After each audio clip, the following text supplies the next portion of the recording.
Hello everyone, I am Akhilesh and today we are going to start with the next chapter of history, that is Nazism and the rise of Hitler.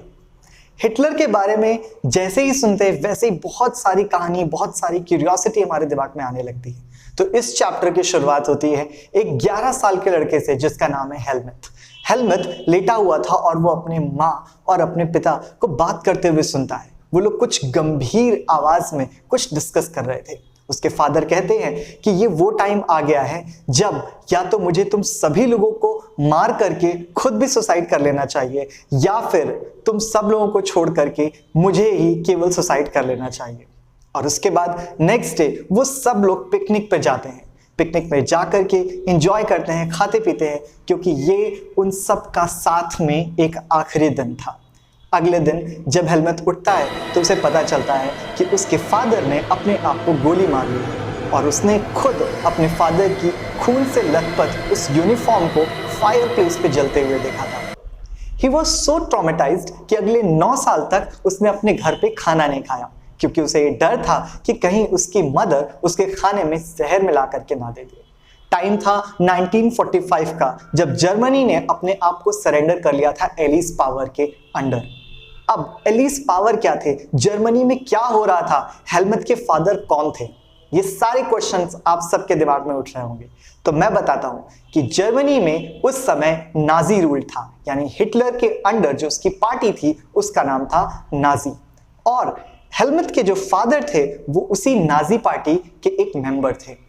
और अब क्योंकि Germany हार चुका था तो उन सभी लोगों को सरेंडर करना पड़ा था। और ऐसी कंडीशन में न्यूरमबर्ग में एक ऐसी पार्टी का गठन किया गया, एक ऐसे जस्टिस का गठन किया गया जिसमें नाजी के सभी मेंबर्स को क्राइम अगेंस्ट ह्यूमैनिटी के अंतर्गत सजा देने का फैसला किया गया। और इसके बाद हिटलर ने अपनी फैमिली के साथ एक बंकर वो होता है जो अंडरग्राउंड एक रूम बनाया जाता है छुपने के लिए, specially during the time of the war. वहां पर उसने और उसकी फैमिली ने अपने कुछ बहुत ही क्लोज मेंबर्स ऑफ नाजी के साथ में खुद को गोली मार ली और उन सभी लोगों ने वहां पर सुसाइड कमिट कर लिया। आखिर नाजी ने ऐसा क्या किया था जर्मनी के अंदर जिसकी वजह से आज हिटलर, जो कि उनका लीडर था, जिसके बारे में हम सुनते आ रहे हैं कि वो बहुत पावरफुल था, उसको सुसाइड करने की नौबत आ गई। वो हम लोग पढ़ने जा रहे हैं आगे इस चैप्टर के अंदर। लेकिन उसके लिए हमें जाना होगा फ्लैशबैक में direct to the Weimar Republic during the time of First world War, during the time of 1914 till 1918। उस समय वर्ल्ड वॉर चल रहा था एंड वर्ल्ड वॉर के पहले जर्मनी, जहां पर उस टाइम पर मोनार्की सिस्टम ऑलरेडी लागू था, उसके साथ में ऑस्ट्रिया हंगरी एंड इटली, ये एम्पायर्स थे और ये एम्पायर्स कहलाते थे सेंट्रल पावर्स के नाम पर। जर्मनी उस समय भी एक बहुत ही पावरफुल एम्पायर था। और दूसरी तरफ थे एलीज। एलीज में बेसिकली इंग्लैंड, रशिया और फ्रांस, ये कॉम्बिनेशन बनता था। Here, इन दोनों पावर्स के बीच में फर्स्ट वर्ल्ड वॉर हुआ और उस दौरान जर्मनी ने बेल्जियम और फ्रांस में बहुत ही जल्द कब्जा कर लिया। और उसके बाद एंट्री होती है हीरो की तरह यूएस की, और यूएस जो था वो जुड़ता है एलीज के साथ, यानी एलीज पावर के साथ। और जैसे ही यूएस एंट्री करता है 1917 में, 1918 में पूरा का पूरा प्लान, पूरा का पूरा प्लॉट चेंज हो जाता है और जर्मनी के साथ साथ जो सेंट्रल पावर्स थी, यानी कि Germany, Austria Hungary and Italy, इनकी हार हो जाती है और अमेरिका के एंट्री लेने की वजह से जो एक्सेस पावर्स थे वो जीत जाते हैं। इसके बाद जर्मनी में पूरी तरीके से दूसरे कंट्रीज अपना इन्फ्लुएंस डालना स्टार्ट करते हैं और वहां पर गठन होता है वेमार रिपब्लिक का।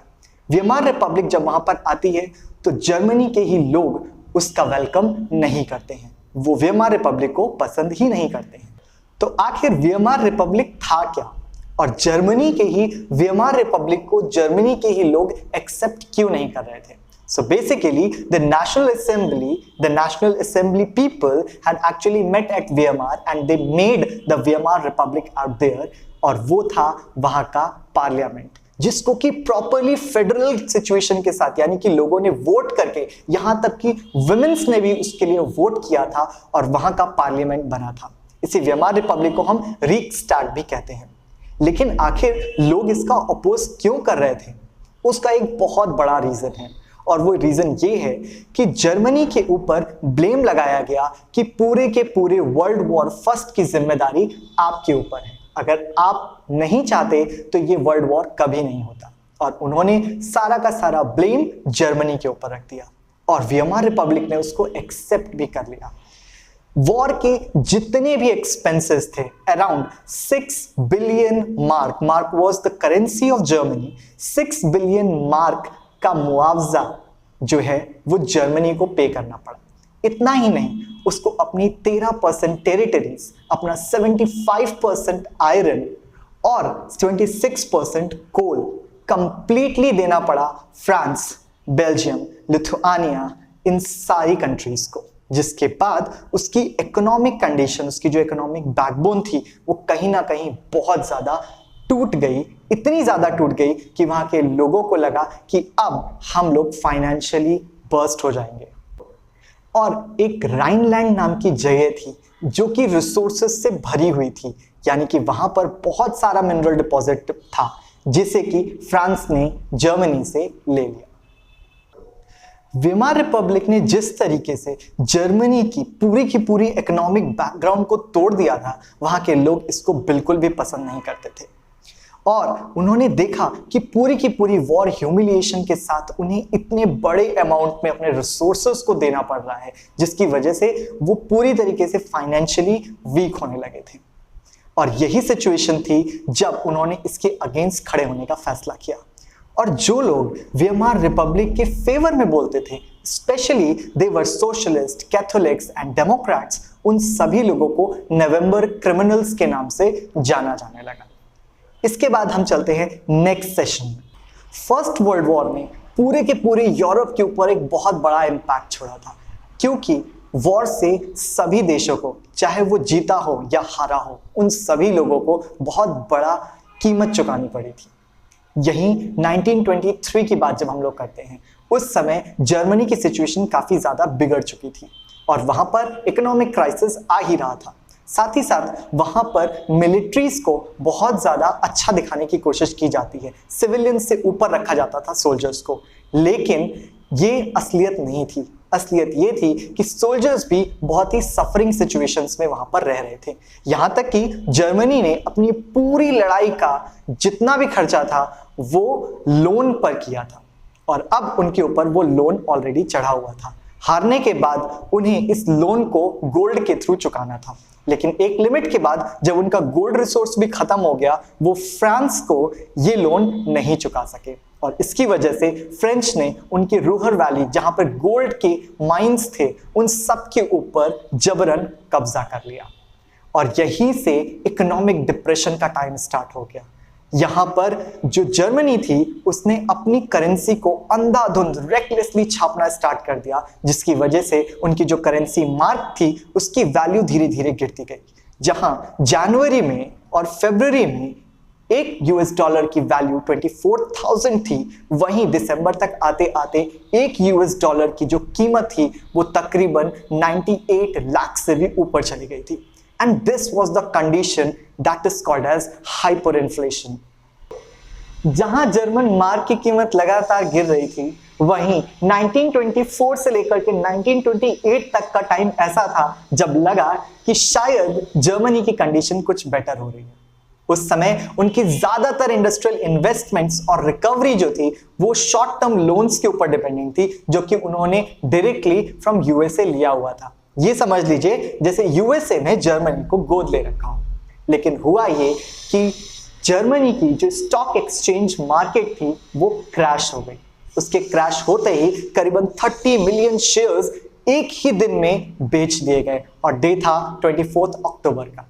इसके साथ ही तकरीबन 6 मिलियन लोग जो कि वर्कर क्लास से थे, जो कि पीसेंट्स थे, जो मिल वर्कर्स थे और बड़ी कंपनी के होल्डर्स थे, वो सभी के सभी सड़कों पर आ गए थे। उनके पास जॉब नहीं था और ये बड़े ही रिसेशन का टाइम आ गया था। इस रिसेशन पीरियड में जहां उनके पास जॉब नहीं थी, वो लोग अपने गले में एक तख्ती टांग करके घूमते थे जिसके ऊपर लिखा होता था विलिंग टू वर्क एनीथिंग। वो किसी भी काम को करने के लिए रेडी थे, किसी भी तरीके के काम को करने के लिए रेडी थी। इतनी बैड कंडीशन आ गई कि एक लोफ ब्रेड खरीदने के लिए जर्मनी के लोगों को कार्ट में भर भर करके पैसे ले जाने होते थे, जहां से वो एक लोफ ब्रेड खरीद पाते थे। तो इस तरीके की वर्स्ट सिचुएशन थी जिसे हम लोग इकोनॉमिक क्राइसिस बोलते हैं, जहां जर्मनी का यूथ सड़कों पर नौकरी के लिए भटक रहा था। वहीं दूसरी तरफ there was a great instability in the government, in the parliament of Germany. As you all know that the people did not welcome the Weimar Republic, and after that एक के बाद एक इवेंट्स ऐसे होते गए जिसने जर्मनी को एक बहुत ही पुअर कंट्री बना करके छोड़ दिया, और इसके साथ ही वहां की जो गवर्नमेंट थी वो भी कंप्लीटली अनस्टेबल हो गई। इसके पीछे दो रीजन थे। पहला reason was the proportional representation and the second reason was article 48। क्या था ये?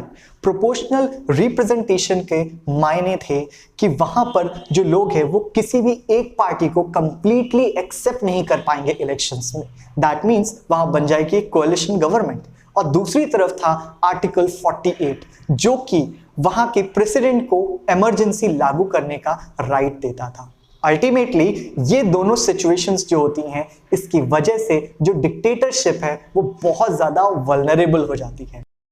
इसके बाद धीरे धीरे जो उनकी पूरी की पूरी गवर्नमेंट थी वो भी ब्रेक डाउन होने लगी, इंटरनल कॉन्फ्लिक्ट्स होने लगे, जिसकी वजह से जर्मनी डायरेक्शन में जाने लगा towards the dictatorship. After first world war अब तक का जो टाइम पीरियड था उसमें हमने देखा कि जर्मनी हारने के बाद बहुत ही बुरी सिचुएशन में आ गया था। बट यहीं पर राइज होता है एक ऐसी पावर का, एक ऐसे पर्सन का जिसने जर्मनी के फ्यूचर को कंप्लीटली चेंज करके रख दिया। इस सिचुएशन में as I told you that ये सिचुएशन वल्नरेबल होती है डिक्टेटरशिप के लिए। हम बात करने जा रहे हैं हिटलर की।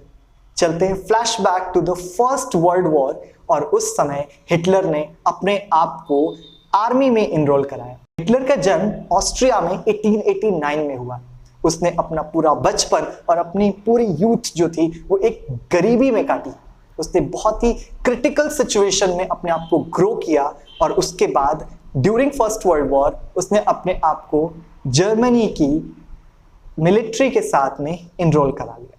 और उसके बाद उसने वहां पर उस फौज में रहते हुए बहुत सारे ब्रेवरी के मेडल्स जो थे वो अपने नाम किए।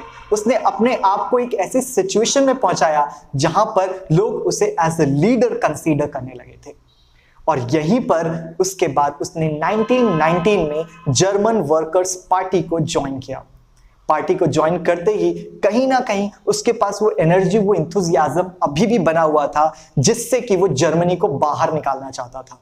और इसी वजह से उसने इस पूरी की पूरी पार्टी में अपना कंप्लीट डेडिकेशन देके इस पार्टी को चेंज कर दिया और नेशनलिस्ट सोशल जर्मन पार्टी नाम दे दिया, जिसको कि हम बाद में नाजी पार्टी के नाम से जानते हैं, जिसका अपना खुद का एक अलग ही प्रोपेगेंडा था।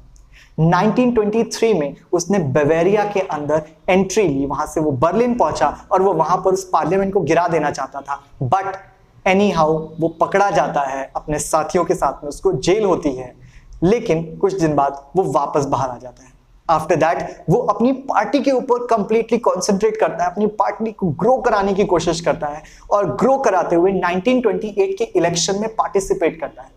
1928 के इलेक्शन में जहां उसको 2.6% वोट मिलते हैं, यानी कि उसको सपोर्ट नहीं मिलता है, उसके बाद भी वो हार नहीं मानता है, आगे बढ़ता रहता है, अपनी पार्टी को और ग्रो कराता है, अपने यहाँ एक फिलॉसफी डेवलप करता है, उस फिलॉसफी से वो लोगों को इंप्रेस करता है।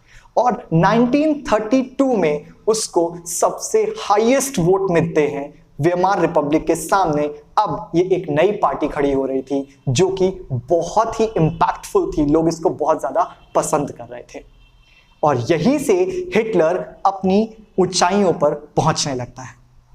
लेकिन ऐसा क्या था हिटलर के अंदर जिसकी वजह से लोग उसको वोट करने लगे थे? जहां एक तरफ 1928 में उसको बहुत कम वोट्स मिले थे, 1932 में उसके पास 37% वोट आ गए थे।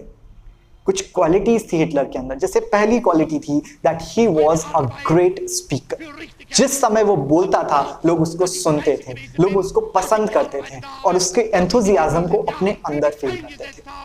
उसने कहा कि वो जर्मनी को एक स्ट्रॉन्ग नेशन बनाना चाहता है और इसके लिए उसने बहुत सारे पॉइंट्स लोगों के सामने रखे।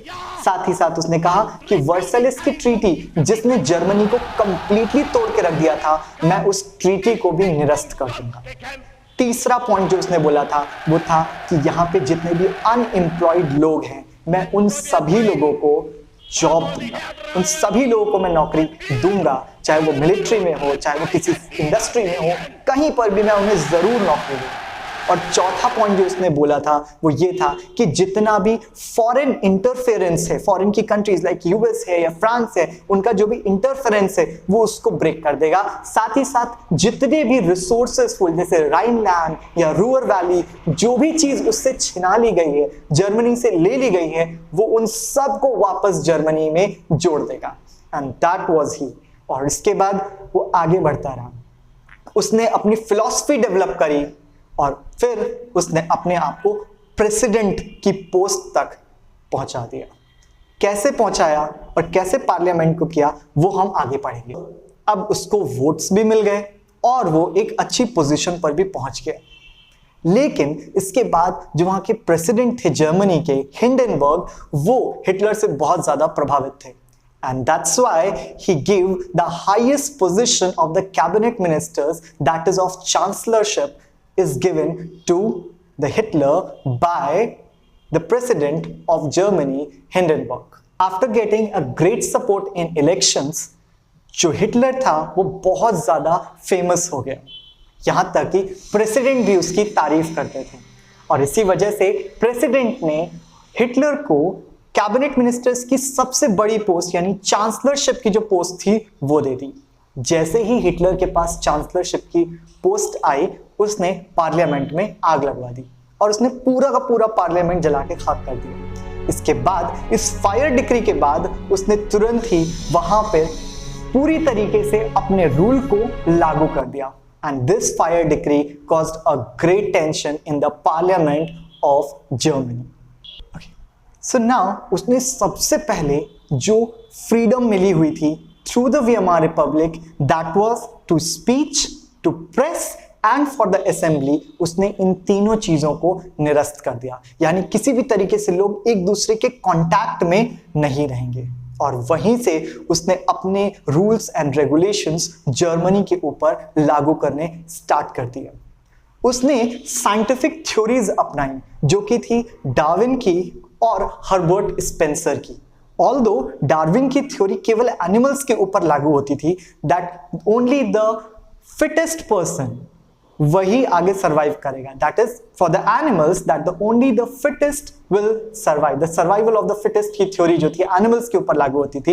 लाइक हम लोगों ने डायनासोर्स के बारे में पढ़ा था, because they were not fit into the environment, the changes of the environment, that is why they have been destroyed। वही थ्योरी उसने ह्यूमंस के ऊपर लागू कर दी। उसने कहा केवल एक अच्छी रेस यानी एक अच्छी जात का ही आगे बढ़ना जरूरी है। और इसी वजह से उसने ज्यूस और जिप्सीज को किल करना स्टार्ट कर दिया। उसने उन्हें लाइन से खड़े करके 6 मिलियन ज्यूस, 200,000 जिप्सीज, 70,000 जर्मन्स और 1 मिलियन पॉलिश को गोली मार दी और उसने इन सब लोगों को कत्ल कर दिया। साथ ही वो आगे बढ़ा, आगे बढ़ करके उसने कहा केवल आर्यन रेस के जो लोग हैं, जो नॉर्डिक आर्यंस हैं, केवल वही एक ऐसी स्पीशीज है या कह सकते हैं वो एक ऐसी रेस है जिसको आगे बढ़ने के लिए कहा जाता है। लाइक वी से कि अगर इंडिया में है तो हम ये कह रहे हैं केवल हिंदूज को आगे बढ़ने का अधिकार है, या केवल किसी और कम्युनिटी के नाम लेकर के बोल दे केवल उनको आगे बढ़ने का अधिकार है और बाकी जो दूसरी कम्युनिटी के हैं उन सबको कत्ल कर दिया जाएगा। So that was Hitler. After that, what happened? The Nazi philosophy, under the Nazi philosophy, they started mass killing. उन्होंने mass killing start कर दी। लोगों को गैस चैम्बर्स में भेज दिया जाता था और इन्होंने इसको decontamination का भी नाम दिया, because they want to remove all of them from Germany। यहां तक कि वो वर्ल्ड पेस पे भी यही सोचता था कि पूरे वर्ल्ड में केवल आर्यंस ही ऐसी जाति होनी चाहिए या ऐसी रेस होनी चाहिए जो पूरे वर्ल्ड में स्प्रेड होगी। यहां तक कि उसने वुमेन्स को भी कंट्रोल करके रखा हुआ था। He said that women of Germany are allowed to only raise the Nordic Aryans। they are completely banned to look any other person or to get married to any other person. और इस तरीके से उसने mains को भी या boys को भी, जो छोटे बच्चे होते थे उन लोगों को भी एक अलग कैटेगरी में रखा हुआ था. They said they are only meant to be masculine, they only go और play like those games which are very like aggressive, like boxing उन्हें करनी है या उन्हें कुछ martial arts का करना है. इस तरीके की चीजें उन्होंने फिक्स कर दी that boys should learn only these things. और नाजी फिलॉसफी उसने वहां पर लागू करी. He said that women are supposed to give Nazi philosophy to their children. उन्हें ये बताना होगा कि आपको जर्मनी के लिए जीना है, आपको एक टाइम के बाद मिलिट्री में भर्ती हो जाना है और आपको केवल हिटलर की ही पूजा करनी है. उसने ये चीजें वहां के विमेंस के अंदर डाल दी थी. इतना ही नहीं, उसने विमेंस को बहुत ज्यादा रिवॉर्ड्स भी दिए थे. Like he gave bronze medal to the woman who gave child to 4 children. He gave silver medal the woman who gave birth to 6 children, and gold medal for the woman who gave birth to 8 children. और इस तरीके से उसने Nazi philosophy को introduce करना चालू किया. उसने स्कूल्स के पूरे सिलेबस को चेंज कर दिया और सारी की सारी बुक्स में केवल और केवल तारीफ होती थी नाजी फिलॉसफी की. यहां तक कि जो पेरेंट्स मीटिंग में पेरेंट्स आते थे उनके साथ भी केवल और केवल नाजी फिलॉसफी को आगे बढ़ाने की बात कही जाती थी. और इस तरीके से उसने पूरे के पूरे देश में प्रेस एक्ट लागू कर रखा था, जिसकी वजह से वहां पे बाहर की कोई न्यूज नहीं आएगी, कोई भी प्रेस नाजी के अगेंस्ट कुछ भी प्रिंट नहीं करेगा, जिससे लोगों को कभी पता ही नहीं चलेगा कि बाहर क्या हो रहा है और वो रिवोल्ट कैसे कर सकते हैं. और इस तरीके से उसने कंप्लीटली कैप्चर करके रखा हुआ था अपनी नाजी फिलॉसफी के थ्रू इस पूरे के पूरे जर्मनी के ऊपर. And with the Nazi philosophy उसने जहां पूरे के पूरे जर्मनी के ऊपर अपना कैप्चर करके रखा हुआ था, उसने अब विस्तारीकरण के बारे में सोचना स्टार्ट कर दिया. Now he want to spread his boundaries beyond the Germany, and the first step what he did was to capture the Poland. As he captured the Poland, the second step was the Britain. Britain was completely angry with the Germany's extension of the power. और इसके बाद Britain, जो अब तक Germany को बहुत ही sympathy की नजरों से देखता था, क्योंकि उसको लग रहा था कि फर्स्ट वर्ल्ड वॉर के बाद जर्मनी के साथ बहुत ही ज्यादा नाइंसाफी हुई है, वो अब पूरी तरीके से जर्मनी के अगेंस्ट हो गया और उसने जर्मनी के ऊपर अटैक कर दिया. तो जहां एक तरफ वेस्टर्न फ्रंट के ऊपर जर्मनी के ऊपर ब्रिटेन बम्बार्डिंग कर रहा था, फ्रांस ने भी उसका साथ दिया, वहीं दूसरी तरफ बिना जाने पूछे जर्मनी ने सीधे जाकर के रशिया के ऊपर अटैक कर लिया और उसके काफी एरिया को अपने अंडर में ले लिया, जिसके बाद रशिया बौखला गया और उसने जर्मनी के ऊपर री अटैक किया और उसने बर्लिन तक कैप्चर कर लिया. एक तरफ जर्मनी के ऊपर बम्बार्डिंग हो रही थी ब्रिटेन और फ्रांस की तरफ से, वहीं दूसरी तरफ जो वॉर उसने स्टार्ट की थी रशिया के साथ, उसकी वजह से पूरी की पूरी जर्मनी चारों तरफ से घिर चुकी थी और अब टाइम आ गया था हिटलर के एंड का. वहीं दूसरी तरफ क्योंकि जापान ने एक एलाइज फॉर्म करी हुई थी जर्मनी के साथ मिलके, उसको लगता था कि उसके साथ वर्ल्ड पावर है तो वो भी अपने आप को विस्तृत कर सकता है, अपने आप को और ज्यादा बढ़ा सकता है. और इसी वजह से उसने क्या किया, इंडो चाइना वाले रीजन के ऊपर अटैक किया और वहां से वो उस पूरे रीजन को कैप्चर कर लेना चाहता था. इंडो चाइना वाला रीजन बेसिकली फिलीपींस और लाओस वाला रीजन है जिसके ऊपर जापान कैप्चर करना चाहता था. पैसिफिक ओशन के पास एक पर्ल हार्बर नाम की जगह है जहां पर डॉकयार्ड है जिसमें कि यूएस के जहाज खड़े होते थे, पानी वाले जहाज खड़े होते थे, और उसने उनके उसी जहाज के ऊपर बॉम्ब गिरा दिए, जिसके बाद यूएसए ने एंट्री ली वर्ल्ड वॉर सेकेंड में, जो अब तक शांत बैठा था क्योंकि वो इस वॉर में दोबारा हिस्सा नहीं लेना चाहता था, क्योंकि उसको पता था कि फर्स्ट वर्ल्ड वॉर के बाद उसके साथ बहुत ही क्रिटिकल सिचुएशन आई थी. लेकिन जैसे ही जापान ने उनके जहाज के ऊपर बॉम्ब गिरा दिया, they drop the atom bomb on Japan, और इसके साथ ही जो सेकेंड वर्ल्ड वॉर था वो एंड पर आ गया. That is all for today, and in our next session we are going to study more about some leaders in Germany and the Europe. For more informative and educative videos, join us on EduSwitch.